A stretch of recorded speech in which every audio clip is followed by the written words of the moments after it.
Hey everybody, and welcome into Clearing the Benches. This will be episode number 7 in our 9-episode segment in which we're giving you Clearing the Benches top 10 NHL players from every decade. So go ahead and hit your subscribe button right now. Make sure you don't miss out on any of these videos, and let's get started.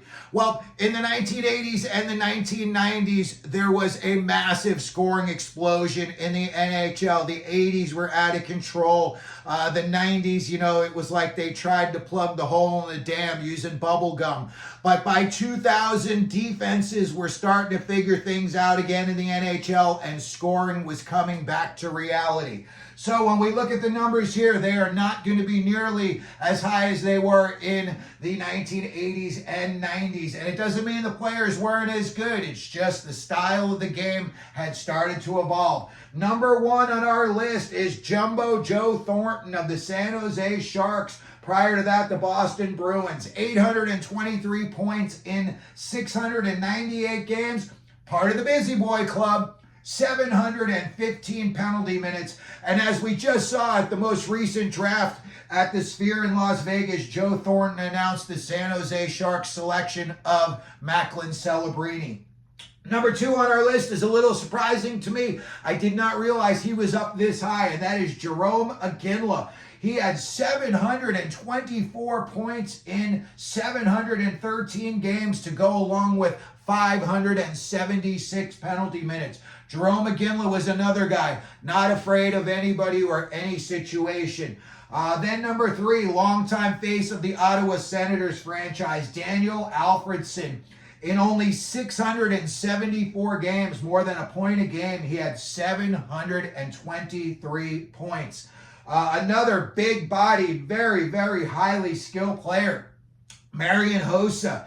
He won a cup in Chicago in 2009. It took him a minute to get there. He had previously had very close attempts with the Pittsburgh Penguins and the Detroit Red Wings. But finally in 2009, he got it done. 683 points in 687 games in the early 2000s. The next 2 guys were members of the 2004 Stanley Cup winning Tampa Bay Lightning. Number 5, Marty St. Louis, 659 points in 703 games. And then you had Vinny Lecavalier, 644 points in 707 games. So you can start to see that guys are getting down to a point where they're scoring less than a point per game. Next up, very, very highly skilled Ilya Kovalchuk. He had 642 points in 621 games, so he had more than a point a game, but he didn't play a whole lot of defense. In the 2000s, he was a minus 75 plus minus. Jaromir Jagr comes in at number 8, but it should have an asterisk next to it. We'll tell you why in a second. He played in 548 games, and he had 641 points. I believe he played parts of 3 seasons in Russia during the early 2000s. When he was playing in the NHL during those 548 games, he was a plus 87.